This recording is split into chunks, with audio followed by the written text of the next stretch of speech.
High, কেমন আছেন সবাই? আশা করি ভালো আছেন। আমি মৃদুল। আজকে আমি আপনাদের সামনে আরেকটি ভিডিও নিয়ে হাজির হলাম।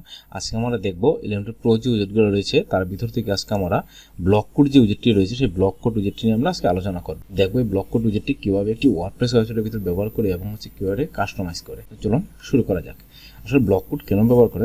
ব্লক কোডের মাধ্যমে আমরা কী করতে পারি, কারো একটা উক্তি কিন্তু আমরা একটা ওয়েবসাইটের ভিতর দেখাইতে পারি। তো সেটা কীভাবে দেখাবো আজকে আমরা তাই দেখব। তার জন্য কী করবো, একটা সেকশন নিয়ে নিব এবং জাস্ট আমি এখানে কি করব, জাস্ট এটার আমি একটা ব্যাকগ্রাউন্ড কালার দিয়ে দিব।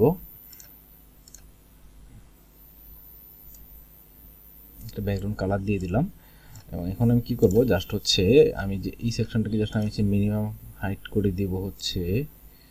আমি হাইট করে দিলাম। তারপর কি করব, আমি জাস্ট আমাদের যে উইজেটটি রয়েছে সেই উইজেটটি জাস্ট আমি ড্র্যাগ করে নিয়ে এখানে আমি ছেড়ে দিব। তো দেখেন জাস্ট আমার উইজেটটি কিন্তু এখানে চলে আসলো। এখন দেখেন এখানে কি কি অপশন রয়েছে সেটা জাস্ট আমরা একটু দেখি।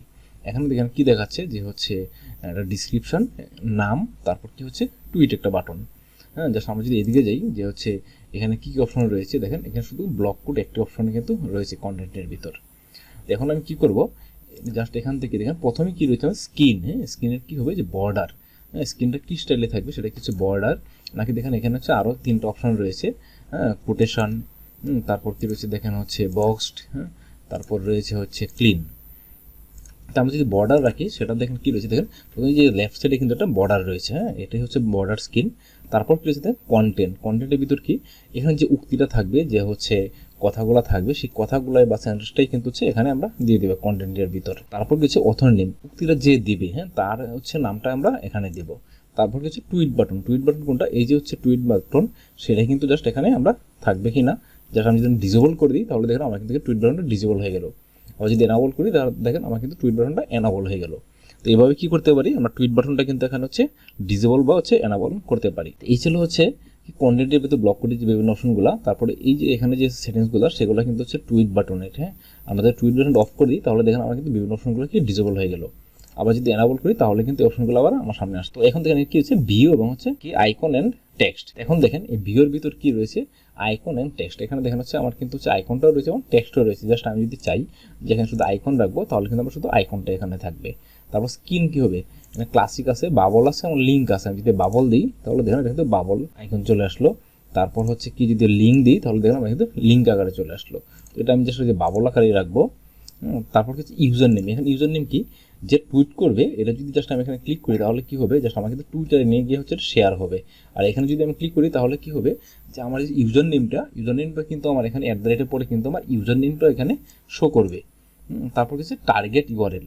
হ্যাঁ, এটা কি কারেন্ট পেজ। আমার এই যে উক্তিটা যেটা রয়েছে সেই উক্তিটা ব্লক কোডটা কি যে পেজের সেখান থেকে যে সেই পেজটা শেয়ার হবে, নাকি আমি এখান থেকে কাস্টম দিয়ে আমি অন্য কোনো পেজও কিন্তু এখানে সিলেক্ট করতে পারবো। আশা করি তাহলে এতটুকু বুঝতে পেরেছেন যেন এখানে যে অপশনগুলো। তো আমি আবার এখানে উপরে চলে যাব। দেখেন এখানে কি স্ক্রিন থেকে আমি চলে যাচ্ছি কোটেশন। হ্যাঁ, দেখেন এখন কিন্তু কি আমার কিন্তু এখানে কোটেশন চলে আসছে। হ্যাঁ, তারপরে যদি আমি স্ক্রিনটাকে আবার চেঞ্জ করতে চাই বা যদি আমি জাস্ট এটাকে ডুপ্লিকেট করে দিই, দেখেন জাস্ট ডুপ্লিকেট এবং এটাকে আমি ডুপ্লিকেট করে দিই। দেখেন আমার কিন্তু এখানে চারটা অপশন নিয়ে চলে আসলো। জাস্ট আমি উপরেরটা রাখবো কি, আমি উপরেরটা রাখবো বর্ডার এবং আমি নিচেরটা রাখবো কোটেশন। হ্যাঁ, তারপর 3 নম্বরটা কি রাখবো, 3 নম্বরটা রাখবো বক্সড এবং 4 নম্বরটা কি রাখবো, 4 নম্বর রাখবো ক্লিন। এখন দেখেন এগুলোর তফাৎ কি, আমি যখন উপরটা এটা কি বর্ডার, আমার স্ক্রিনটা কিন্তু এটা বর্ডার, এটা কি লেফট সাইডে আমার একটা বর্ডার চলে আসলো। তারপর কি নিচেরটা কি 2 নম্বরটা আমার কোটেশন। আমার স্ক্রিনটা কি এখানে আমি যদি ক্লিক করি দেখেন এটা কিন্তু কোটেশন, স্ক্রিনটা কিন্তু কোটেশন। হ্যাঁ, এটা কি দেখেন আমার কিন্তু উপরে দুটি কি কোটেশন, ডাবল কোটেশন একটি আইকন রয়েছে।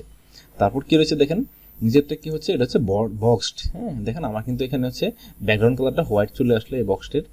তারপর কি আছে দেখেন এটা কি রয়েছে, এখানে আছে কি যে একদম ক্লিন। এখানে কিন্তু কোনো বর্ডার নাই, কোনো বক্স কালার নাই, কোনো কোটেশন নাই, একদম নর্মাল একটা ডিজাইন। এটা তো এইভাবে আমরা এখান থেকে আমাদের প্রয়োজন অনুসারে বা আমাদের ডিজাইন অনুসারে আমরা যে কোনো একটা নিতে পারি। তো এখন আমরা চলে যাবো কোথায়, স্টাইলে। যদি স্টাইলে যাই প্রথমে দেখেন কি রয়েছে কন্টেন্টের টেক্সট কালার। আমি যদি এখানে যাই জাস্ট আমি কন্টেন্টের টেক্সট কালার দিয়ে দিলাম ব্ল্যাক কালার এবং আমি টাইপোগ্রাফি দিয়ে কি করবো, জাস্ট ফন্ট সাইজটা আমি একটু বড় করে দিব।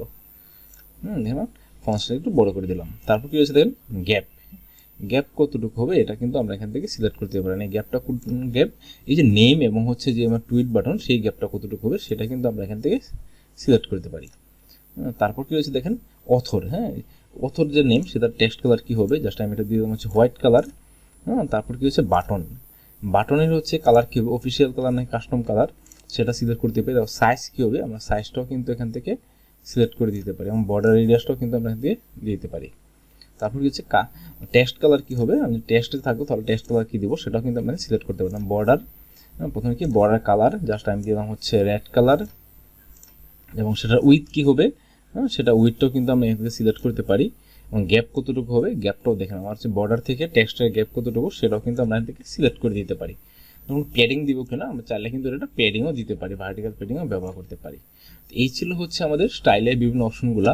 আমি যদি এখন এখানে যাই দেখেন আমার কিন্তু এটা যদি সিলেক্ট করি এখন স্টাইলে যাই দেখেন এটা জাস্ট আমি হচ্ছে কি দিলাম যে হচ্ছে টেক্সটগুলো দিলাম হচ্ছে ব্ল্যাক কালার এবং হচ্ছে অথরগুলো কি দিব আমি অথর কালারটা দিব হচ্ছে ব্লু কালার, বাটন দিব হচ্ছে জাস্ট বাটনের সাইজটা একটু বড় করে নিলাম। তারপরে কোটের কি হবে, কোটের কালারটা কি দিব, জাস্ট কোট কালারটা দিব হচ্ছে রেড কালার। তো দেখেন আমাদের কিন্তু হচ্ছে ডিজাইনটা চলে আসলো। এখন যদি আমি এখানে যাই এখানে সেম স্টাইলে যাব, স্টাইল থেকে আমি কি করব আমার জাস্ট বাকি সব কিছু ঠিক থাকবে, জাস্ট হচ্ছে বক্স কালারটা কি হবে আমি সেই বক্স কালারটা ব্যাকগ্রাউন্ড কালার দিয়ে দেবো হচ্ছে, বা আমি একটু কালারটা সিলেক্ট করে নিই আমি এই কালারটা দিয়ে দিলাম। এবং এখান থেকে আমি কি করব জাস্ট হচ্ছে যে কন্টেন্টের ভিতর থেকে টেক্সট কালারটা কি দিব, টেক্সট কালার দিয়ে দেবো হচ্ছে হোয়াইট কালার। তাহলে দেখেন আমার ডিজাইন কিন্তু এখানে তিন রকম ডিজাইন চলে আসলো। এবং এখানে যদি যাই আমি দেখেন এবং স্টাইলে যাই এখানে হচ্ছে বাটন, এখানে কিন্তু হচ্ছে কোনো ব্যাকগ্রাউন্ডে নেই। তো এই ছিল হচ্ছে আমাদের ব্লক কোটের বিভিন্ন ডিজাইনগুলো। আশা করি আপনারা বুঝতে পেরেছেন যে হচ্ছে আমরা কীভাবে এই ডিজাইনটা তৈরি করব। এখন যদি জাস্ট আমি একটু হচ্ছে উপরে যাই এবং এটা উইথটা যদি জাস্ট আমি একটু কমিয়ে নিই তাহলে দেখেন আমার কিন্তু হচ্ছে ডিজাইনটা এরকম চলে আসলো। আশা করি আপনারা বুঝতে পেরেছেন যে হচ্ছে আমরা ব্লক কোড যে উইজেটটি রয়েছে সেটি কীভাবে একটি ওয়ার্ডপ্রেস ওয়েবসাইটে ব্যবহার করবো এবং কেন ব্যবহার করব। তো আজকে আমি এখানেই শেষ করছি, দেখা হবে পরবর্তী ভিডিওতে। আরেকটি কথা, পরবর্তী ভিডিও পেতে অবশ্যই আমার চ্যানেলটি সাবস্ক্রাইব করে রাখবেন এবং পাশে থাকা বেল আইকনে ক্লিক করে রাখবেন। তো ভালো থাকেন সবাই, দেখা হবে পরবর্তী ভিডিওতে। ধন্যবাদ সবাই।